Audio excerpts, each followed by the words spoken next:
version here.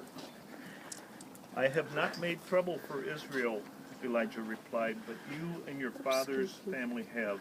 You have abandoned the Lord's commands and have followed the Baals. Now summon the people from all over Israel to meet me on Mount Carmel, and bring the 450 prophets of Baal and the 400 prophets of Asherah who eat at Jezebel's table. So Ahab sent word throughout all Israel and assembled the prophets on Mount Carmel.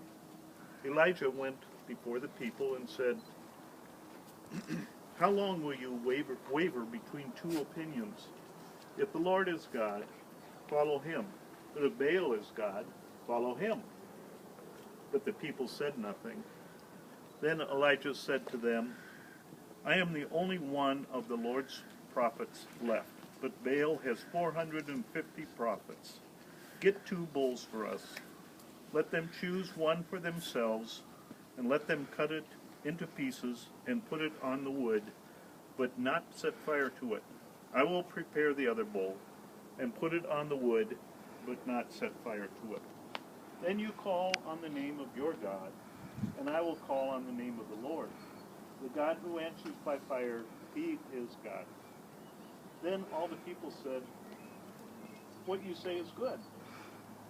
Elijah said to the prophets of Baal, Choose one of the bulls and prepare it first, since there are so many of you. Call on the name of your God, but do not light the fire.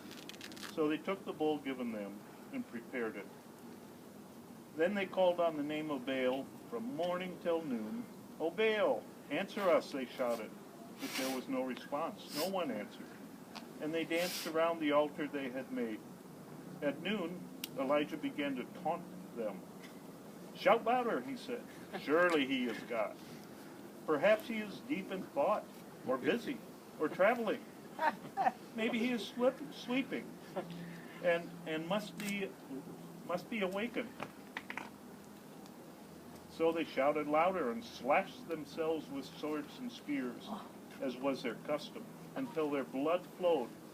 Midday passed, and they continued their frantic prophesizing until the time for the evening sacrifice. But there was no response. No one answered. No one paid attention. Then Elijah said to all the people, Come here to me. They came to him, and he repaired the altar of the Lord, which was in ruins. Elijah took 12 stones, one for each of the tribes descended from Jacob, to whom the word of the Lord had come, saying, Your name shall be Israel. With the stones he built an altar in the name of the Lord, and he dug a trench around it, large enough to hold 2 seahs of seed. He arranged the wood, cut the bull into pieces, and laid it on the wood. Then he said to them, Fill 4 large jars with water, and pour it on the offering and on the wood. Do it again, he said, and they did it again. Do it a 3rd time, he ordered, and they did it the 3rd time. The water ran down around the altar and even filled the trench.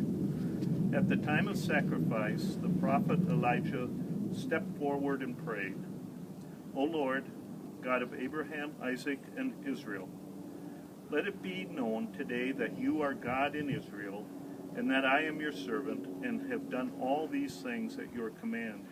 Answer me, O Lord, answer me, so these people will know that you, O Lord, are God, and that you are turning their hearts back again. Then the fire of the Lord fell and burned up the sacrifice, the wood, the stones, the soil, and also licked up the water in the trench. When all the people saw this, they fell prostrate and cried, The Lord, he is God. The Lord, he is God. Then Elijah commanded them, Seize the prophets of Baal. Don't let anyone get away. They seized them, and Elijah had them brought down to the Kishon Valley and slaughtered there. So end of the reading.